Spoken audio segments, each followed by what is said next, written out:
una semana más para repasar o para dar su examen final. A mí me tocaba dar este tema en octubre, pero no estaba bien la distribución de temas, por lo que decidí adelantarlo y lo van a adelantar seguramente para la fecha. Y va a recorrer toda una semana, de ese modo que van a tener una semana más libre, ¿no? Bueno, comenzar que me toca presentar es hemostasia en cirugía.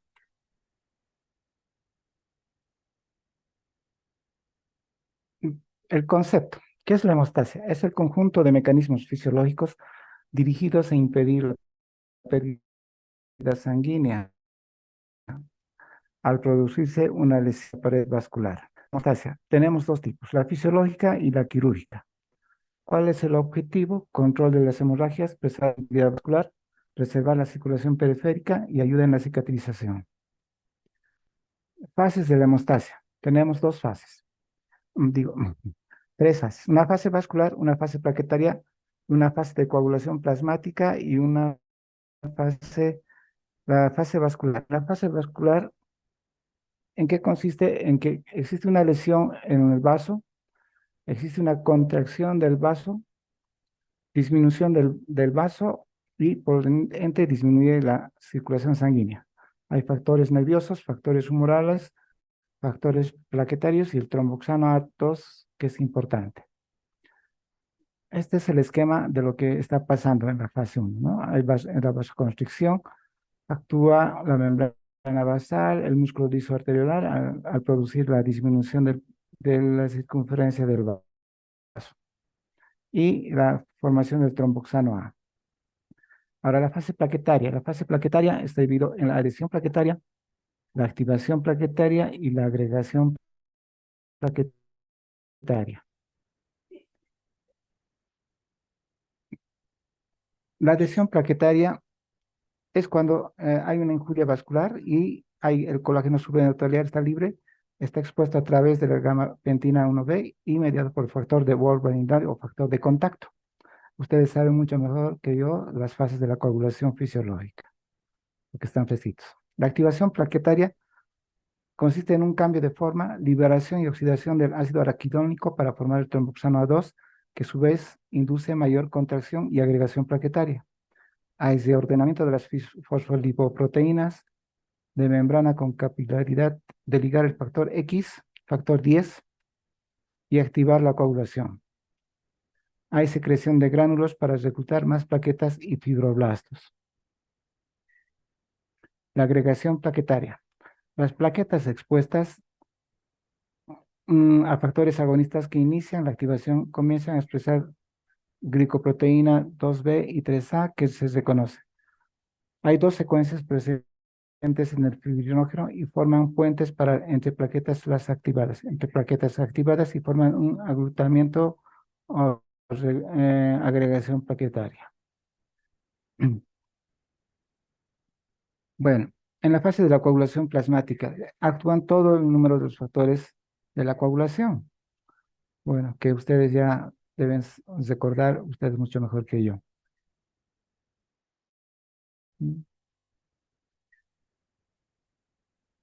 Entre estas hay que recalcar los factores dependientes o K-dependientes, que son el 2, el 7, el 9 y el 10, o factor de Stuart, el número 10.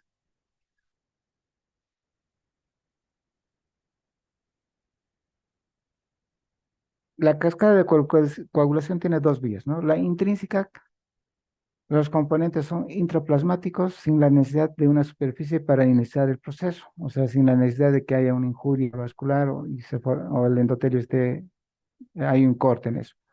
La extrínseca requiere la exposición del factor tisular del vaso para iniciar la cascada con el factor 7, K dependiente, ¿no? Y como repito, los K dependientes son el 2, el 7, el 9 y el 10. Bueno, aquí es un esquema de las cascadas de coagulación, ¿no? La vía intrínseca y la vía extrínseca. Y los dos terminan formando la trombina, fibrinógeno y fibrina. Bueno, lo que hemos mencionado todo es toda la cascada de coagulación fisiológica, ¿no? Ahora vamos a hablar en la fibrinólisis. ¿En qué consiste? Aquí ya hablamos de la distorsión del coágulo y de establecimiento del flujo vascular. La fibrinólisis se activa por el plasminógeno que da plasmina y eso a su vez se convierte en la fibrinólisis. Los activadores plasminógenos, activador tisular del plasminógeno, la uroquinasa y los factores 12 y 11 y la calicreína.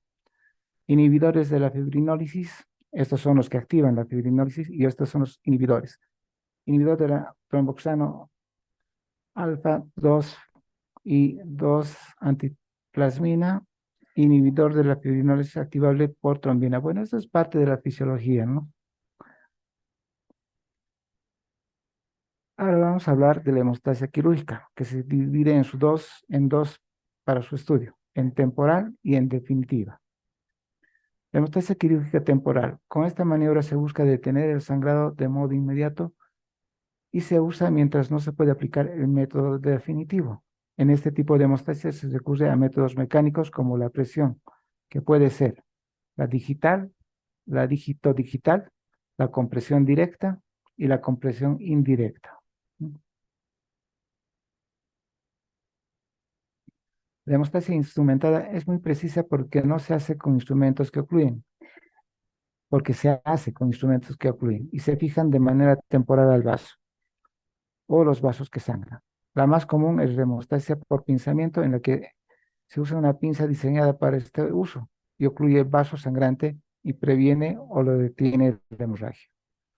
El medio más técnico en cirugía consiste en identificar en forma oportuna los vasos que se han de seccionar, aplicar dos pinzas hemostáticas y en cada lado dividirlas entre ellas, ¿no? Aquí como se ve.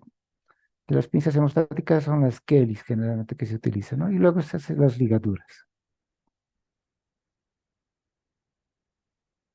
Bueno, esto ya es una hemostasia mediante las vendas de Smarch, ¿no? O vendas, una hemostasia indirecta. Los torniquetes neumáticos eran las figuras que vimos anteriormente. Bueno, hablamos de la venda de Smarch, ¿no? Que es un torniquete neumático que se utiliza en urgencia. Aunque es viejo el método del torniquete hecho de un cordón y aplicado en la raíz de una extremidad, prácticamente ya no tiene uso, salvo que se actúe en sitios apartados donde no se cuenta con recursos ni con la presencia de un médico. Si se llega a emplear, se debe aflojar por unos 20 segundos cada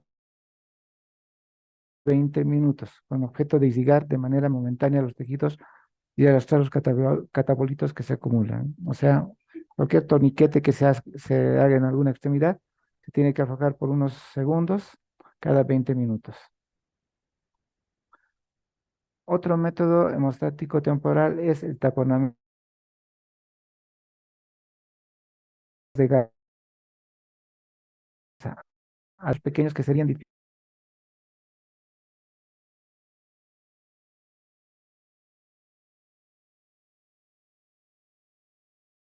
por ejemplo, la cavidad uterina, el recto, la vagina o el esófago, ¿no?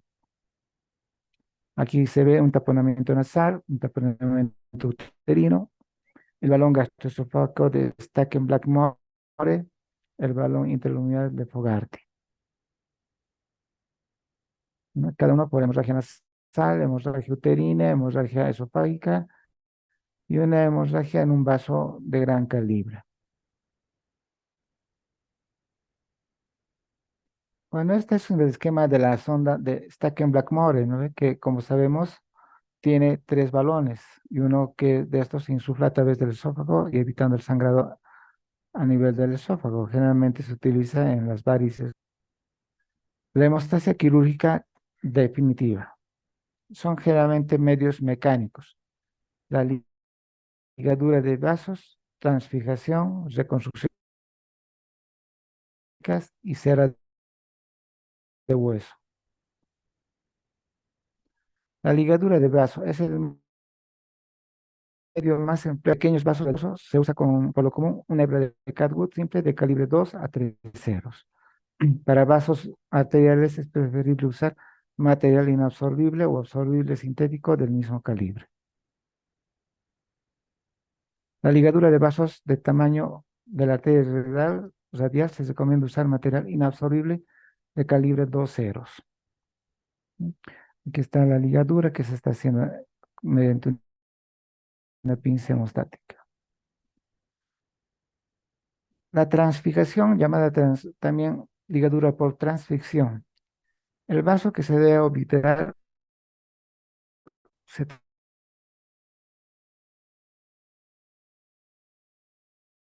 traspasa con la aguja e hilo que rodea se rodea de tejidos muy vascularizados en donde no se puede individualizar el vaso y pinzarlo y ahí. Este es- Se hace una ligadura a través del vaso, se introduce la aguja, se hace luego la ligadura a través de ella. La otra es la reconstrucción vascular.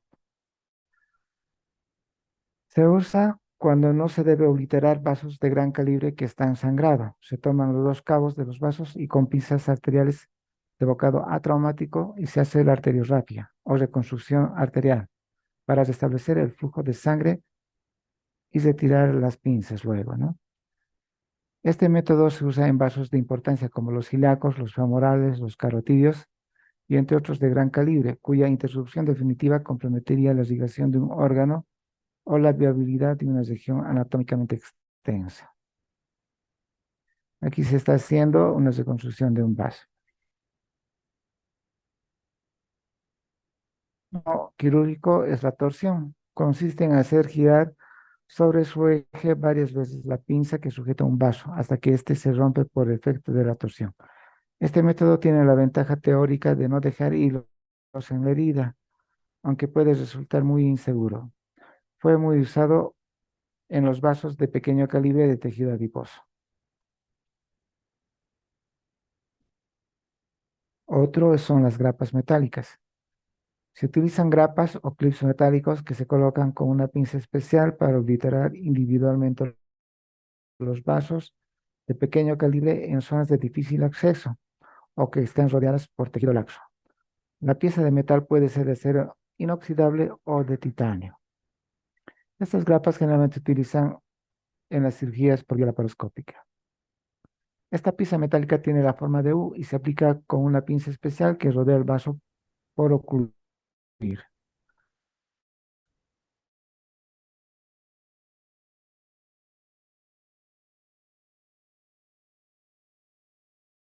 A medida que el mecanismo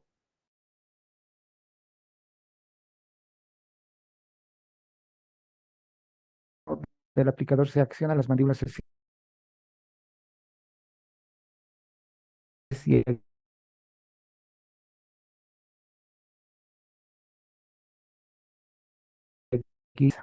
así con las grapas metálicas en cirugías generalmente laparoscópicas y con las pinzas especiales que se utilizan. Cera de huesos. Bueno, sabemos que el hueso no es posible realizar ligaduras, así que por lo general se oblitera el tejido esponjoso sangrante con cera de abeja estéril, que se unta en la superficie ósea, tiene y detiene el sangrado. Este es un material que se tolera bien, no obstante, se debe evitar su abuso, ¿no?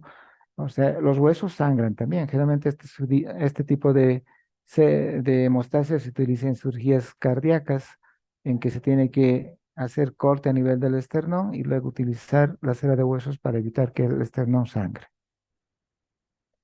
Bueno, la presentación de la cera de hueso.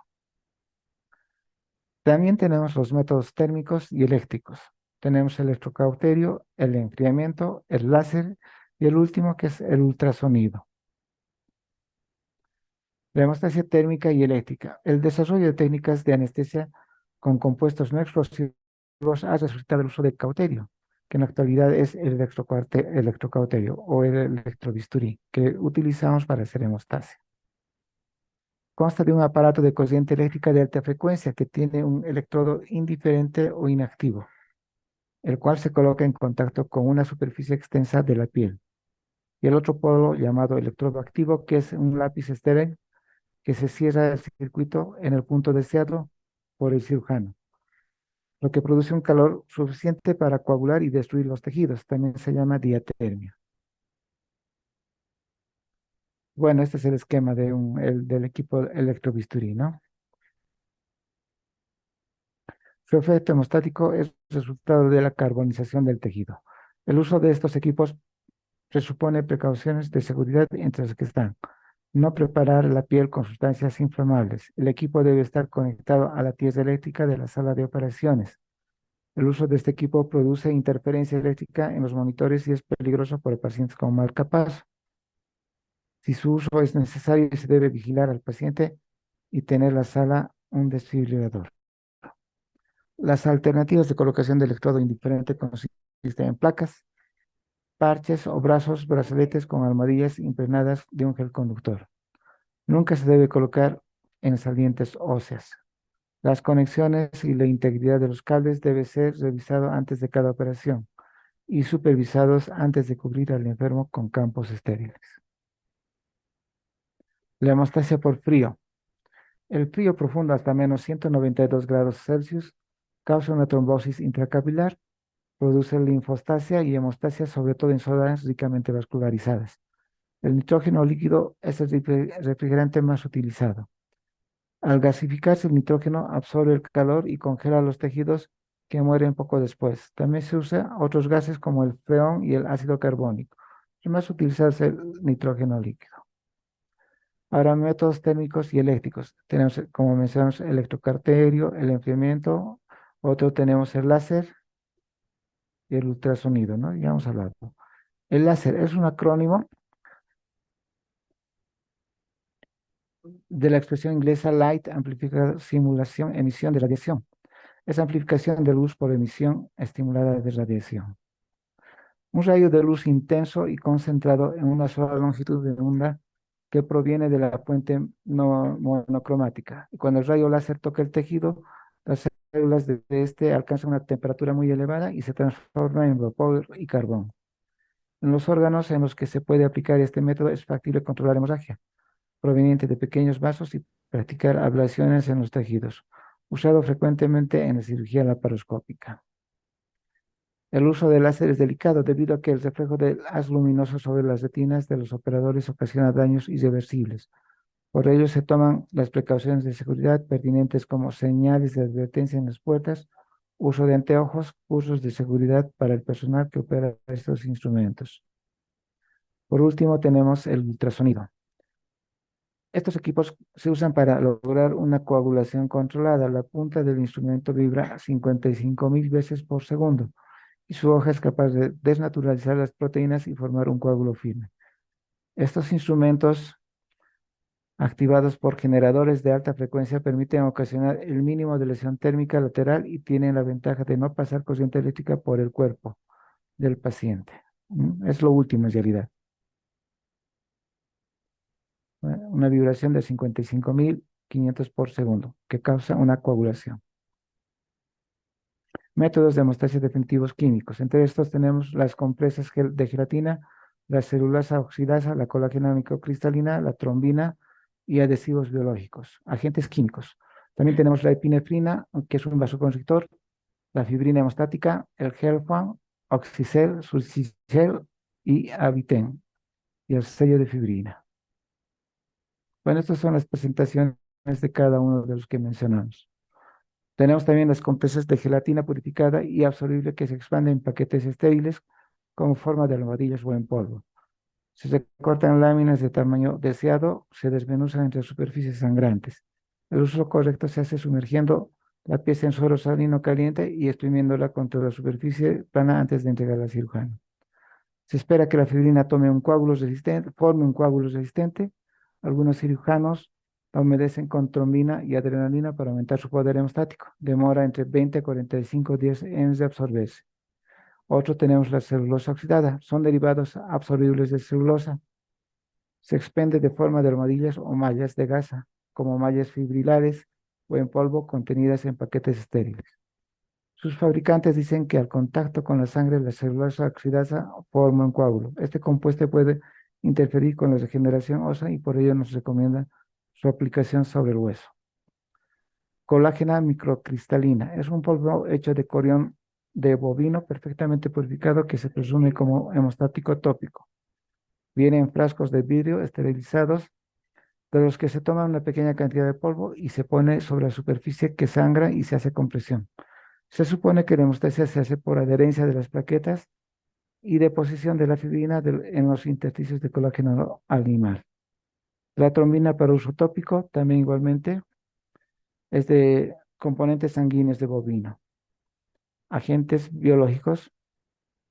Se preparan adhesivos hechos con fibrinógeno, crioprecipitados de plasma humano y trombina de origen bovino, los cuales forman un compuesto llamado cola de fibrina, que se aplica en tejidos en forma de líquidos, gel o aerosol, para controlar el sangrado, incluso para aproximar y pegar los tejidos frágiles que de otro modo serían difíciles de suturar. Bueno, el estudio de la función hemostática. Hay que hacer un estudio, ¿no? El anamnesis, el examen físico. Esto es importante: el número de plaquetas, el tiempo de hemorragia, el tiempo de protrombina, el tiempo de tromboplastina parcial activada y el tiempo de trombina. El número de plaquetas es importante. El valor normal está entre 150.000 a 400.000, ¿no? Disminución de esto, ya hay un trastorno hematológico. El tiempo de hemorragia, el valor normal es de 1 a 4 minutos. Mide la actividad de hemostasia primaria, por lo tanto se altera en enfermedades del vaso, trombopenias y enfermedades de función plaquetaria. El tiempo de coagulación es de 6 a 10 minutos. Evalúa el tiempo de formación del coágulo. Tiempo de tromboplastina activada es valor normal de 32 a 42 segundos. Mide la actividad para monitorizar el tratamiento de la heparina. Tiempo de trombina es de 13 a 15 segundos. Mide la actividad del fibrinógeno. Tiempo de protrombina. Mide la actividad de la coagulación extrínseca. Sirve para el control de la anticoagulación oral, ya que permite que el primer factor al agotarse y el actor de anticoagulantes orales. Es el factor 7, ¿no? Y su valor normal es de 12 segundos. Aquí hay un pequeño esquema de los déficits de las anomalías congénitas y anomalías adquiridas que nos alteran la tromboplastina y tromboplastina activada. El INR es un cociente internacional normatizado, internacional no es de ratio. Generalmente este es un valor de 1, es un valor normal. Intervalo de referencia. Bueno, dependiendo del valor que nos muestra el INR, tenemos un intervalo para un tratamiento anticoagulante oral es de 2 a 4,5. La Sociedad Británica de Hematología recomienda intervalos siguientes. Profilaxis de la trombosis venosa profunda es de 2 a 2,5. Profilaxis de la trombosis venosa profunda en cirugía de cadera o en fractura femoral. El tratamiento de la trombosis venosa profunda, embolia pulmonar, ataques de isquemia transitorios es de 2 a 3 el INR. En trombosis venosa profunda y enfermedades pulmonares recurrentes, infarto del miocardio, injertos arteriales, prótesis cardíacas, válvulas protésicas de 3 a 4,5. En los Estados Unidos se recomienda un INR de 2 a 3,5 y un rango de 2,5 a 3,5 para pacientes con válvulas mecánicas. En Europa, un factor de INR de 2,5 a 4,8, en un nivel de 3,6, 4,8. El INR, como dije, es un intervalo que nos ayuda a evaluar según las patologías presentes en algunos pacientes. Los rangos terapéuticos representan los intervalos en los que el tratamiento coagulante es eficaz y sin ningún excesivo riesgo de sangrado. El INR solo se debe solicitar e informar en pacientes bajo tratamiento anticoagulante oral y bajo ningún concepto para el control de diferentes patologías o estudios de control preoperatorio. La estandarización se ha hecho en los pacientes bajo tratamiento anticoagulante oral, por lo cual no es racional usarlo para otro fin. Bueno, muchachos, ya se está terminando el tiempo. Esto lo voy a pasar a su representante para que lo haga circular en el curso. No sé si tienen alguna pregunta.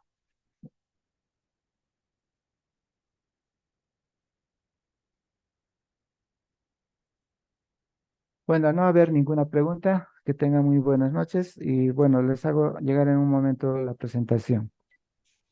Buenas noches, doctor. Gracias. Bueno, hasta luego.